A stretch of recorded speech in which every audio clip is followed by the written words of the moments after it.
Yeah, my name is Piper Mellon. I was Bob Ross's arch nemesis in the art world.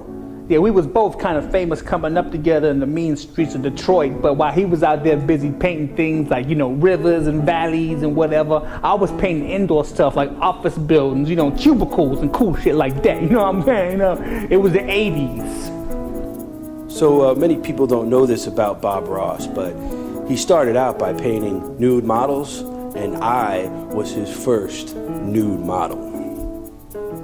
In fact, I was Bob Ross' last nude model because after one look at this body, nothing else compared. Yeah, I was the one who was actually supposed to have the PBS show. It was going to be called Melon Party, but no. See, what happened was the day I went in to sign the deal, Bob Ross already met with the PBS executives, and he painted a picture of the PBS building being set on fire with happy little trees around and shit like that. He was obsessed with trees, and to seal the deal, he put his dick on the table. I met Bob Ross at a bar called Slap Happy's, and I remember he took me home one night, lit some candles, said, he would like to paint my body, so... Yeah, Bob Ross hated sharing the set of PBS.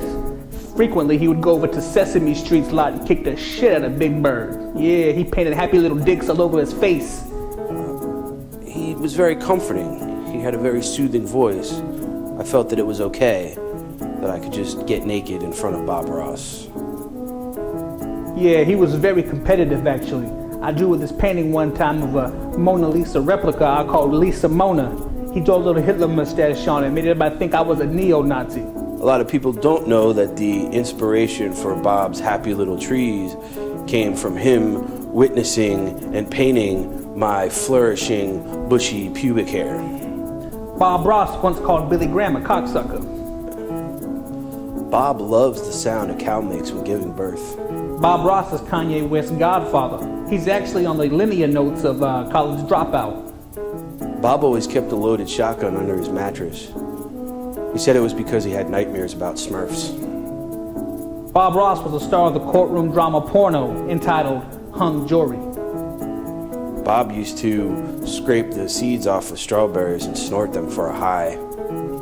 Bob Ross wrote the original screenplay for Love Actually. Bob would only wear the jersey of Walt Clyde Frazier to bed. Bob Ross always knew what Willis was talking about, and he shut that motherfucker up. So many years later, I ran into Bob on the street, and I went up to go shake his hand, but he immediately tried to take off all my clothes. And I said, "No, Bob, not this time. Not this time." His fro was full of hate. That's how we got it so goddamn big, was his fro. He put nothing but jizz and apple cider in that motherfucker. That's how it got so goddamn big, his fro. And nobody knows about his fro. His fro was just a collection of all the enemies he's slain. That was their pubes in his head. It was just his big ass fro. He was actually bald. He had cancer. It was pretty sad. But that was how he did it. That's how he did it.